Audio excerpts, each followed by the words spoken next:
हरे कृष्णा। आप सभी शुद्ध भक्त के चरणों में मेरा पंचांग प्रणाम। आज का जो मेरा टॉपिक है वो है कृष्ण भावना भावित। मतलब कृष्ण भावना भावित हम बर्थडे के लिए बोलते हैं कि आप कृष्णा कॉन्शियस बर्थडे आप बनाएं, या हम कोई भी विश भी करते हैं किसी को, मतलब अच्छी चीज के लिए भी बोलते हैं, तो हम ये कहते हैं कि आप कृष्ण भावना भावित होकर कोई भी काम आप करें। तो एक्चुअली इसका मीनिंग क्या है, हम क्यों बोल रहे हैं ये सब चीजें, तो इसका मतलब मैं यहाँ पर इस पूरी वीडियो में बताने वाली हूँ एक बहुत ही सुंदर एग्जाम्पल के साथ। तो कृष्ण कौन है आप सब जानते हैं, जो भगवान है, अर्थात जिनमें षड ऐश्वर्य विद्यमान है। अब षड ऐश्वर्य कौन से हैं? सबसे ज्यादा ज्ञानी, सबसे धनी, सबसे शक्तिशाली, सबसे सुंदर, पर इन सब चीजों से भी वो क्या है? आसक्ति रहित है। उनके अंदर इन सब के होते हुए भी हम जितने भी जीव है ना, अगर एक भी गुण हमारे अंदर आता है तो हम उसके प्रति आसक्ति हो जाती है। हम बहुत बलशाली हैं, हम बहुत सुंदर हैं, लेकिन ये सारी चीजें होते हुए भी भगवान क्या है? वो इन सब चीजों से अलग है। उनके अंदर इसके लिए कोई भी आसक्ति नहीं है किसी भी चीज से। ठीक है। भावना का क्या मतलब होता है? मन के भाव, ठीक है, या हमारी सोच। कृष्ण भावना भावित मतलब जब हम हर समय कृष्ण का भाव सेवा करने का रखते हैं, और यह भाव वैदिक ज्ञान की समझ से उत्पन्न होता है। जब हम क्या कर रहे हैं? सेवा भाव रख रहे हैं कृष्ण के प्रति, और ये कैसे आता है हमारे अंदर? वैदिक ज्ञान जब हम लेते हैं तब उससे हमें आता है।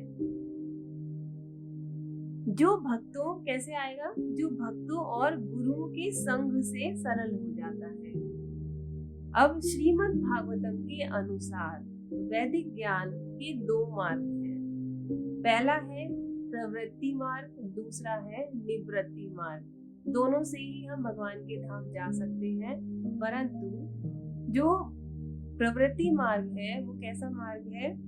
जो भोग करते हुए, यानी कि भौतिक संसार में सभी सोसाइटी में रहते हुए भी, भोग करते हुए भी, जब जीवात्मा भगवान का ध्यान करती है, भगवान की सेवा करती है, उसे हम कहते हैं प्रवृत्ति मार्ग। निवृत्ति जस्ट इसका उल्टा है, विपरीत है। जब वो सब कुछ छोड़ देता है तब उसे हम कहते हैं निवृत्ति मार्ग। मार्ग कोई भी हो, परंतु हमें निरंतर क्या रहना है? प्रयासरत रहना चाहिए। यास्मिन एव विज्ञाते सर्वम एव विज्ञातः। मुंडक उपनिषद 1.3। जो उस एक परमात्मा को समझ लेता है वह सब कुछ तुरंत समझ जाता है। भक्ति का अर्थ है सर्वोपरि विनुर्मुक्तां तत्परत्वेन निर्मलम। चैतन्य चरितामृत मध्य लीला 19.170। व्यक्ति को इन सभी पद नामों से मुक्त होना होगा। अब वो कौन से हैं पद नाम? मैं यह हूँ, मैं वह हूँ। जीवन की यह शारीरिक अवधारणा शास्त्रों में इसकी निंदा की गई है। मतलब जो मैं, मेरा और मुझसे, मैंने, या ऐसा कुछ भी होता है, इसकी जो ये जो अवधारणा हमारे भीतर रहती है, इसकी हम जो हमारे शास्त्र हैं वो क्या करते हैं? निंदा करते हैं। ऐसा हमें नहीं सोचना है।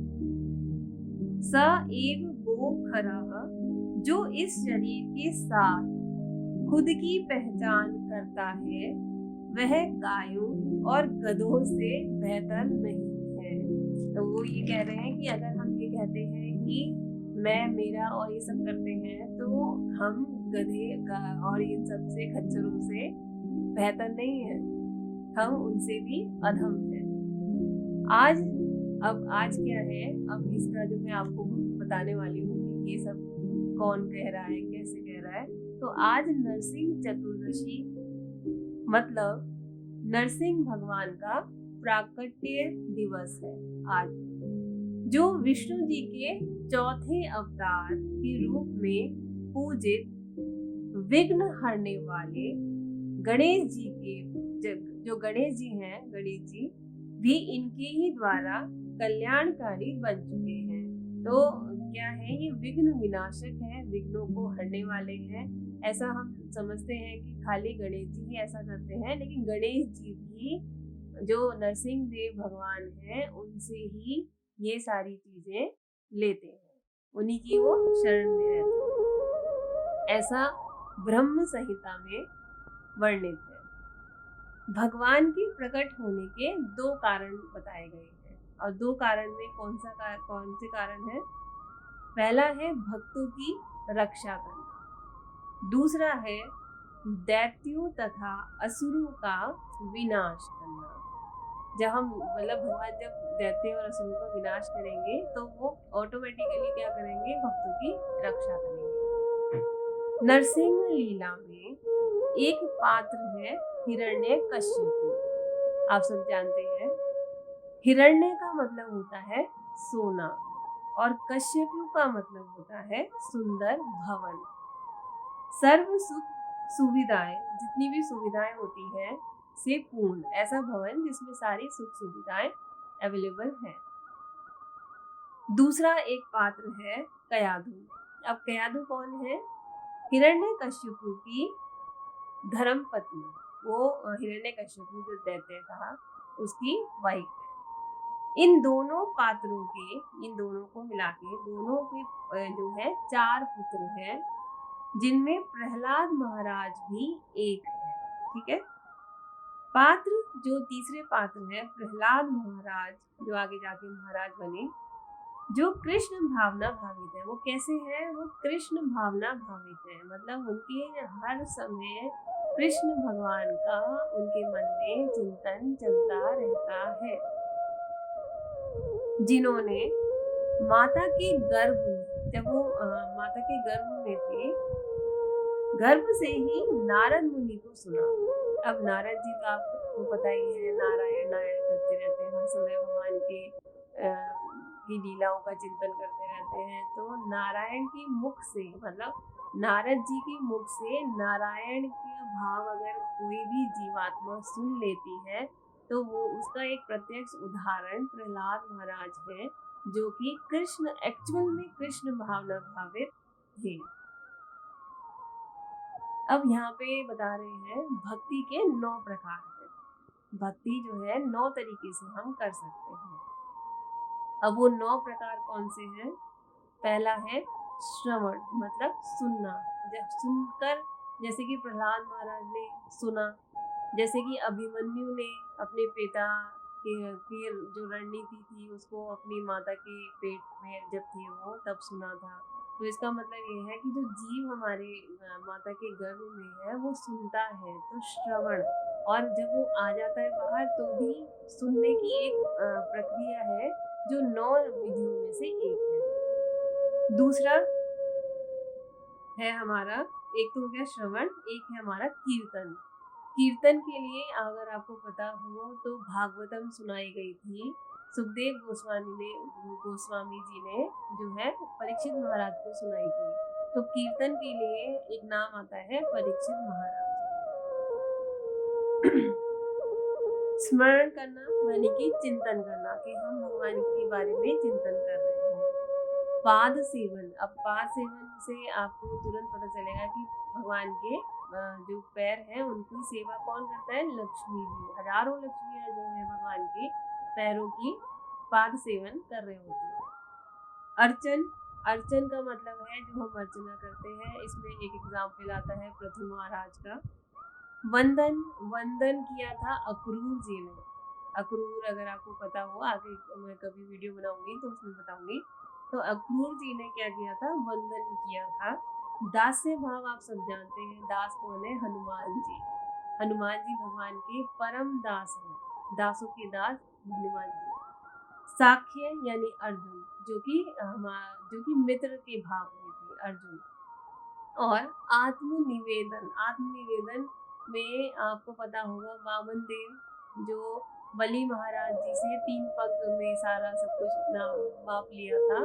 तो आत्मनिवेदन ये जो है, ये पूरे जितने भी 9 प्रकार हैं, ये क्या है, इसमें से अगर हम एक को भी अपना लें तो हम क्या हो सकते हैं, कृष्ण भावना भावित हो सकते हैं। ठीक है, तो अब यहाँ पे है ब्रह्मा जी के, अब ये जो पूरी स्टोरी चलेगी वो शुरू कहाँ से हुई, वो बता रहे हैं कि भगवान जो चाहते हैं वो करवाते हैं। तो क्या है, ब्रह्मा जी के 4 पुत्र जो स्टार्टिंग में थे, आपको पता है सनक सनातन, मैंने पहले ही बताया था अपनी पहली वाली वीडियो में, सनक सनातन सनंदन और सनत कुमार, ये जो 4 थे ये क्या करते हैं, वैकुंठ लोक जाते हैं और वैकुंठ लोक में जय और विजय इन्हें अंदर जाने से रोक देते हैं। ठीक है, तो रोक देते हैं तो क्या होता है कि इन्हें लगता है कि हमारा अपमान हो गया, तो अब क्योंकि ये तो वैसे तो ये हमेशा भगवान की लीलाओं में रहते हैं और ऐसा हमें लगेगा कि ऐसा तो होना ही नहीं चाहिए कि इन्हें अपमान और मान अपमान की बात हो इनके साथ में, लेकिन भगवान की लीला थी, इसीलिए ऐसा हुआ कि इन्हें ऐसा महसूस हुआ कि हमें अंदर नहीं जाने दिया जा रहा है, और वो भी द्वारपाल हमें यहाँ पे रोक रहे हैं। तो इस वजह से इन्होंने उन्हें श्राप दिया कि आप जो है मृत्यु लोक में, यानी कि इस धरा पर, इस धराधाम में आएंगे और भगवान के शत्रु बनकर आएंगे। ठीक है, तो अब शत्रुओं में भी 3 बार उन्होंने जन्म लिया, किसने, जय और विजय ने। ठीक है, ये भगवान की लीला थी। जय और विजय ने को जो श्राप मिला, इन 4 कुमारों ने श्राप दिया था, उसमें पहला था जो वो बन के आए जय और विजय, वो क्या बन के आए, हिरण्याक्ष, जो कि वराह अवतार ने इनका वध किया था, और इसी वजह से हिरण्यकश्यप के ये जो है विष्णु जी क्या हो गए थे, दुश्मन हो गए थे।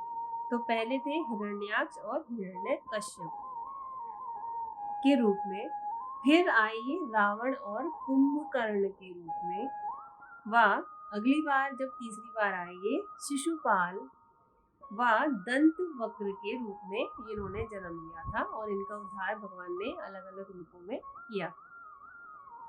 इन सभी में मैं भाव क्या था, कौन सा भाव था, अभी मैंने बताया था कौन सा भाव था, मैं भाव था।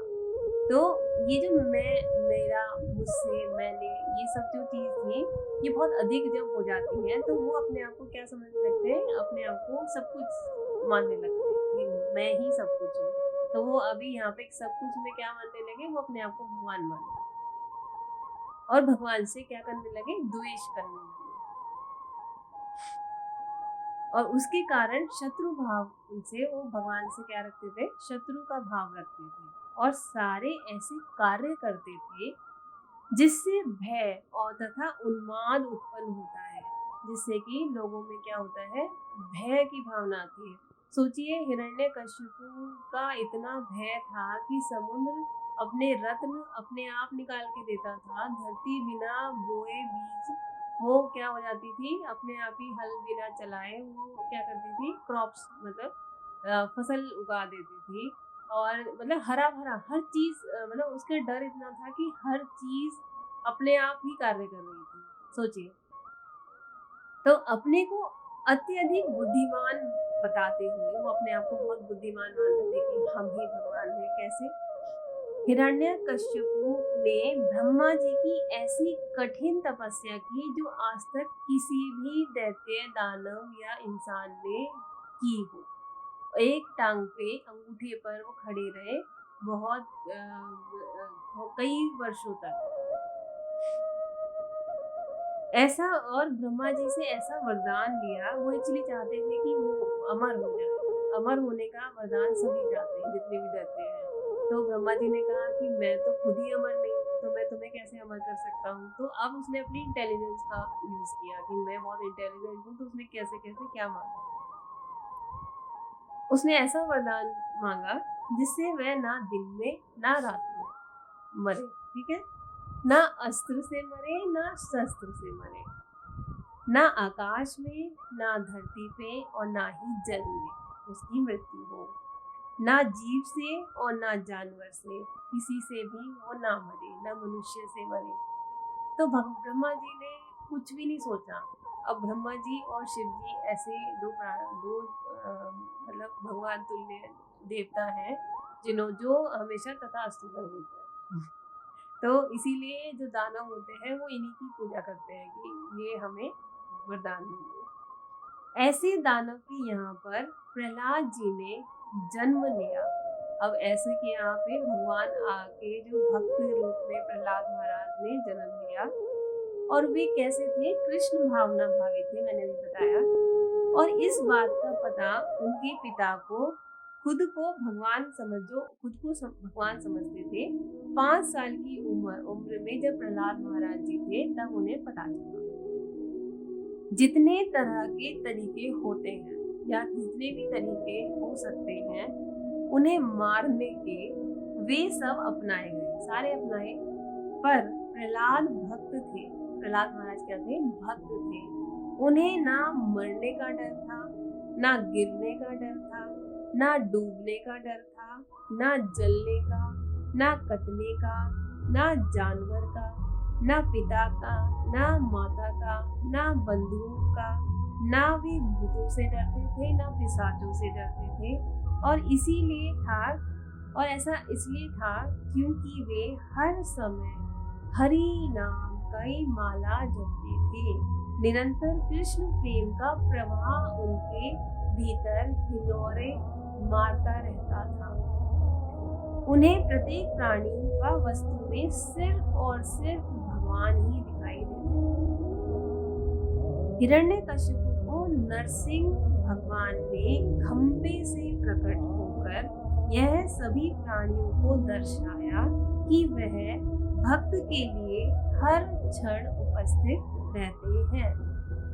नरसिंह भगवान जो ना नर थे, ना पशु थे, और ना ही पूर्ण रूप से मानव थे। नरसिंह रूप में मानव आकार लिए, मतलब सिंह रूप में मानव का आकार लिए, संध्या काल में अपने नखों को अपना अस्त्र बनाकर अपनी गोदी में हिरण्यकशिपु को लेकर उसे इस मुंह से उबारा जो मैं और मेरा था।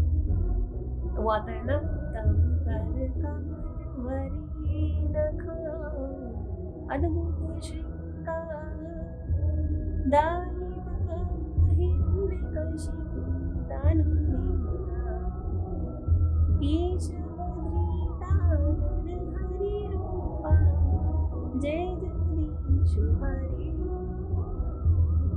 इसमें यही सारी चीज बता रहे हैं कि नर हरि रूपा, केशव धृता नर हरि रूपा जय जगदीश हरे। तो ये यहाँ पे उन्होंने क्या बताया कि ये उसका जो मैं और मेरी वाली जो चीज थी, मैं बहुत इंटेलिजेंट हूँ, तो भगवान ने बताया यहाँ पे ये मतलब प्रूफ किया है कि भगवान से ज्यादा इंटेलिजेंट कोई भी बनना चाहे लेकिन हो नहीं सकता, है ही नहीं। तो उसने पूरा प्रयास किया था ब्रह्मा जी से, पूरे वरदान उसने लिए थे कि ऐसा ना हो, ऐसा ना हो। उसकी जितनी बुद्धि चली उसने उतना किया, लेकिन फिर भी भगवान है, उन्होंने कोई ना कोई रास्ता निकाल ही लिया। अब यहाँ पे एक ना स्टोरी आती है। अब वो स्टोरी ऐसे है, एक दिन क्या होता है, एक चूहा बिल्ली से परेशान होकर, क्योंकि बिल्ली चूहे के पीछे भागती है, तो चूहा जो है बिल्ली से परेशान होकर एक साधु के पास एक कुटिया में घुस जाता है। तो वहाँ एक साधु बैठे होते हैं, तो वो हाँफ रहा होता है, तो साधु उससे पूछते हैं। अब आपको लगेगा कि साधु चूहे की वार्तालाप कैसे हो सकती है, लेकिन पहले के साधु में ये क्षमता थी। तो उन्होंने पूछा उस चूहे से कि आप क्यों परेशान हो। तो उसने बताया कि मुझे हर समय बिल्ली से भय रहता है और वो जो है मुझे मारने के लिए मेरे पीछे भागती है। तो साधु ने क्या किया, उसने बोला कि आप अगर ऐसा हो जाए कि मैं क्या बन जाऊँ, बिल्ली बन जाऊँ। तो उसको जो है बिल्ली का आशीर्वाद मिल गया और वो चूहे से क्या बन गया, बिल्ली बन गया। अब वो कुछ समय के बाद फिर से आया साधु के पास और आके बैठ गया। और फिर से वो उसी तरह परेशान था जिस तरह वो चूहे के रूप में परेशान था। अब यहाँ पे साधु ने पूछा कि अब क्या परेशानी है आपको, मतलब आप अब तुम बिल्ली बन चुके हो तो अब क्या परेशानी है। तो उसने बोला कि मैं बिल्ली के रूप में तो आ गया, अब चूहा था तो बिल्ली से परेशान था, लेकिन अब बिल्ली हूँ तो अब कुत्ते से परेशान हूँ। कुत्ता मेरे पीछे अब मुझे मारने के लिए दौड़ता है, तो मैं अपनी जान बचा के, उसका भय मुझे रहता है, मैं अपनी जान बचा के भागता रहता हूँ। अब यहाँ पे साधु ने क्या किया कि चलो ठीक है कि तुम क्या करो, मैं तुम्हें कुत्ता बना देता हूँ। ठीक है, अब वो उसे कुत्ता बनाया गया। लेकिन क्या होता है, फिर कुछ समय के बाद वो साधु के पास फिर आता है। अब क्या होता है, साधु के पास आकर फिर से वो उसी तरीके से परेशान था जैसे चूहे और बिल्ली के रूप में था। अब साधु जी फिर पूछते हैं अब क्या आपको प्रॉब्लम है, तो वो बोलता है कि अब मुझे कुत्ते के रूप में, जैसे मुझे चूहे में था, मैं चूहे के रूप में था तो मुझे बिल्ली से डर था, बिल्ली के रूप में था तो मुझे कुत्ते से डर था, कुत्ते के रूप में हूँ तो मुझे शेर से डर है। अब मुझे ऐसा लगता है कि शेर मुझे कब खा जाएगा मार के, मुझे नहीं पता चलेगा। तो अब साधु क्या करते हैं, उसे ऐसा आशीर्वाद देते हैं कि जाओ तुम अब शेर बन जाओ। ठीक है, अब शेर क्या मनोदशा होती है आप जानते हैं, सामने शिकार उसे साधु ही दिख रहा था, मतलब साधु जो थे वो चाह रहा था, वो शेर बन गया था तो उसको भूख लग रही थी और उस भूख में वो चाह रहा था कि साधु को मार के खा जाए। अब यहाँ पे साधु की बात आती है। अब साधु क्या करते हैं कि क्या तुम मुझे खाना चाहते हो, जब वो शेर बन जाता है तो उससे पूछते हैं कि क्या अब तुम मुझे खाना चाहते हो।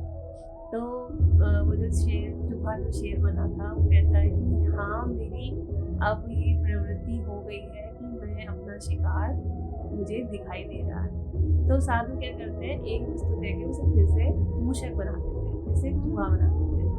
तो एक्चुअली हो क्या रहा है यहाँ पे, जो चक्र हमारा स्टार्ट हुआ था, ऐसा चक्र होते होते होते होते हम सोच रहे हैं इसमें सुख मिलेगा, इसमें यहाँ पे ऐसे मुक्ति मिल जाएगी, यहाँ पे जीवन सरल हो जाएगा, ये हो जाएगा, वो हो जाएगा, मैं मेरा सब कुछ। तो हो क्या रहा है, हम जितनी भी चीज़ों में घूम रहे हैं वापस से आके उसी पॉइंट पे रुक जा रहे हैं। तो यहाँ पे हुआ क्या है, ऐसा ही हाल हम बद्ध जीव का भी है, जितने भी बद्ध जीव हैं उनका भी यही हाल है। मनुष्य जन्म बहुत ही श्रेष्ठ योनि है। अगर हम मनुष्य जन्म हमने ले लिया है तो एक्चुअली क्या होता है, जो पृथ्वी है वो 7 लोग ऊपर है हमसे और 7 लोग नीचे हैं, हम बीच में हैं। तो अगर हम पृथ्वी पर आए हैं मनुष्य योनि में, तो हम अपने 84 के जो चक्र होता है उससे हम बाहर निकल सकते हैं।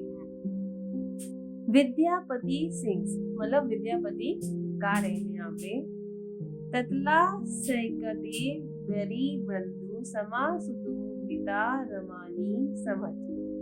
इस भौतिक संसार में प्लेजर तो है, मतलब वो कहते हैं कि इस भौतिक संसार में कुछ क्षण भंगुर मतलब सुख है, इसीलिए सब लोग यहाँ पर आने की चेष्टा करते रहते हैं और अपने आप को उस चीज का स्वामी मतलब मानना चाहते हैं, स्वामी के रूप में अपने आप को देखना चाहते हैं। पर यह पुनः पुनः कार्विता कार्वनम, मतलब कि ये बोलिए जो मैंने बताया, ये किसमें आया, श्रीमद् भागवतम 7.5.30, जिसका मतलब है चूइंग द च्यूड, मतलब कि चबाए हुए को वापस से चबाना। अब हम कर क्या रहे हैं, मैं मेरा करते करते हम 84 में वापस से घूम रहे हैं, और ऐसा घूमते घूमते हम क्या कर रहे हैं, जैसे हमने एक किसी चीज को चबा लिया है और उसको हम दोबारा से चबाने का प्रयास कर रहे हैं। तो ऐसा यहाँ पर बताया गया है कि ये जो हमारे अंदर जो जितने भी भाव आ रहे हैं, इन सब को छोड़कर हमें क्या करना है, प्रहलाद महाराज जी जैसे बनना है, जिन्हें ना तो किसी भी बात का चिंता थी और ना ही किसी बात का भय नहीं था। तो ये ना जिसमें नहीं होता है वो कैसा होता है, वो भक्त होता है। भक्त में भी अनन्य भक्त होता है, जो कि कृष्ण की क्या कर रहे हैं, स्तुति कर रहे हैं, कृष्ण का नाम ले रहे हैं, कृष्ण के आगे उन्होंने सरेंडर किया है।